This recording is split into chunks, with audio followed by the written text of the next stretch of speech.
In 5 out of the last 6 years, Texas boasted the #1 class in its conference, which at the time was the Big 12, but things are certainly different in the SEC. Their 18th ranked class in the nation is good for just 9th in the SEC in 2024. Still a wildly impressive class and just continues to get better, as does this show, which is why we are welcoming in our friend Hank South of Horns 24/7 to talk a little bit more Texas recruiting. Hank, we spoke to you last week after the Longhorns landed 5-star edge Colin Simmons. A very exciting day for them. They, of course, beat out Miami and fellow SEC foe LSU.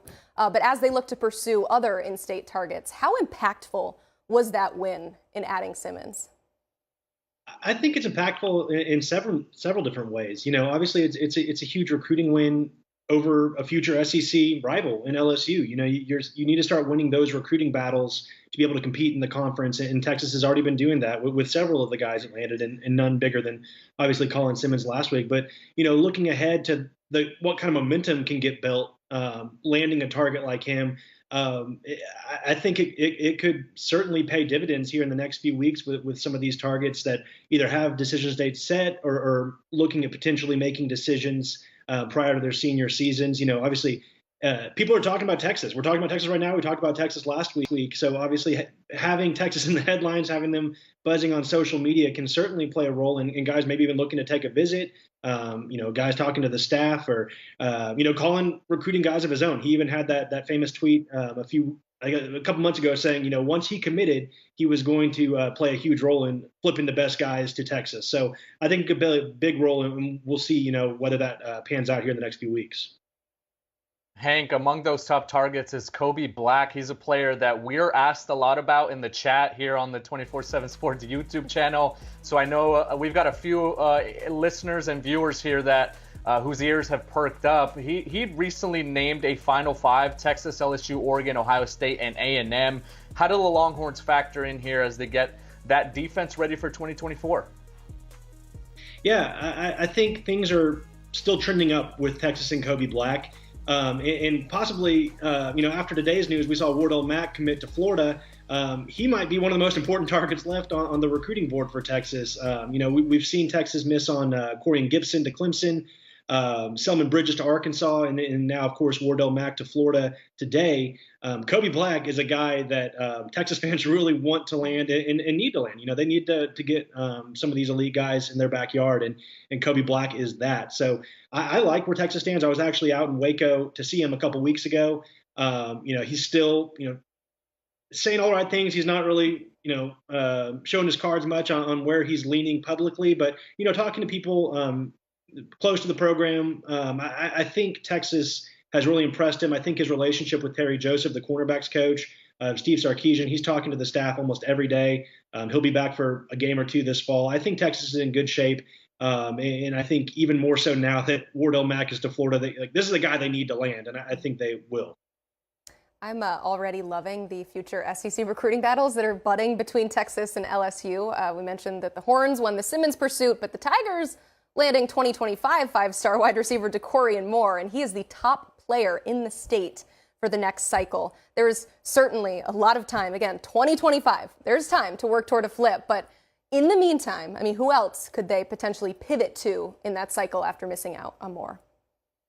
Yeah, and I think this is maybe where you'll see it being a benefit that KJ Lacey has already committed. They already have their 2025 quarterback in the class. So, you know, he's been, DeCorian Moore was obviously someone he was talking to, but he's already been working on some other top receiver targets. I think one notable guy that we've been tracking on Horns 24/7 through the summer is Marcus Harris, the top 100 receiver from Mater Dei High School in California. He's a guy that visited at the end of July. It was his second visit, I believe, but you know, he's one that, you know, I was told when KJ Lacey committed, that was one to watch in terms of who could come and join him in Austin. Obviously, KJ Lacey's a guy in Alabama, but, you know, he's been reaching out to these guys all over the country, Marcus Harris included. And Marcus Harris has a pretty good teammate in Jordan Davison, who's one of the top running backs in the 25 class, who I also have projected to Texas currently. So I think Marcus Harris is one. You look at KJ Lacey's teammate, maybe it's not as likely, but Ryan Williams, the 5-star wide receiver committed to Alabama, He's another guy that we're keeping an eye on. Obviously, KJ Lacey's recruiting him really hard. Would like to flip him. He seems pretty solid with Alabama, but the crazier things have happened in recruiting, I guess. Maybe if he gets out on a visit to Austin. Again, like you mentioned, there's a lot of time left, and same with the Corey Moore. Texas will still continue after him and try to get him on campus and see what can happen. So still a lot of options left and a lot of time for sure. Hank, there's a lot to like about this Texas class, and obviously we've mentioned Colin Simmons and Jared Gibson and a few others that they're in play for. There's a lot to like about Texas on the field as well. Heading into the Big 12 season, they are the preseason favorites.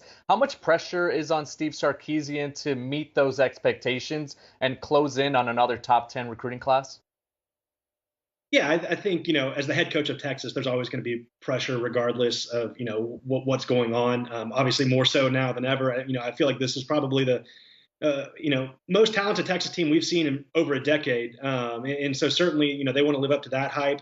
As it pertains to recruiting, I think the guys they have committed in this class right now, they seem pretty bought into kind of the vision he's selling. I don't think a lot of these guys that are already committed are really going to be swayed one way or the other much by a win or a loss here or there, maybe disappointing season by the standards we're kind of setting at this point. But there's definitely pressure in terms of guys, this mass exodus if things don't go how we think they will. I don't think it's really going to happen with this class. There's always one or two maybe, but overall this class is kind of bought into the culture Steve Sarkisian's selling and kind of his vision for what he wants Texas to be, and they're pretty locked in. We keep in contact with the commits pretty often, and these guys are ready to go. And so I don't think, in terms of recruiting, I don't think there's huge pressure. I think it's more on Texas meeting the expectations that are set out for them. So only 16 commits right now in this class. I don't say that as a concern in the transfer portal era. Obviously, you've got players coming in from all sorts of places, but that means that there's still a lot of irons in the fire, a lot of players that they are still interested in adding to that class. So who should we be aware of? It's maybe on the board to come up next to join this group. Yeah. In terms of decision dates, the next one we have scheduled is September 1st with Dominique McKinley. He's a 24/7 Sports 5-star defensive lineman from Louisiana. And that's going to be a really interesting one. We've Texas has been kind of trending up there. I actually put a crystal ball projection in for Dominique McKinley to Texas. Oklahoma is trying to land him. Obviously, LSU would like to keep him home. So it's going to be really interesting because he doesn't say much about his recruitment. We're all kind of just going off of, what we're hearing, talking to sources around, his program, around our schools that we cover. And so, there's really not a great, read on it. I think Texas has probably done the best job so far recruiting him. He's a guy that actually wants to major in computer science, which is what his mother told me back in July. And certainly Texas showed that program off to him on his official visit in June. And so, most people, the consensus is Texas or Oklahoma. I think Texas is in a better spot right now. Again, we're 2 weeks away from that decision day. And then another one we mentioned already in the show is Kobe Black. He's talked about making a decision prior to his senior season. He hasn't fully committed to that. But talking to his coaching staff at his high school, they like to have their guys committed prior to the start of the season. Will he do? They're not pressuring him to do that. They just would like him to. Will he do that? We'll see. But Kobe Black, I think, is another one you could circle in terms of maybe a guy that could be next. I love it. I love a little nugget about Dominic McKinley. Computer science. See, we always talk about facilities and tradition and all that, but you never know what some of these prospects are looking for in a school. Hank, thank you so much for being on the show today. We really do appreciate it. If you want to read more of his work, head right there to Horns 24/7. It is the place to be for all things Texas football and recruiting. Fall camp is rolling. The first full contact scrimmage of fall camp took place over the weekend.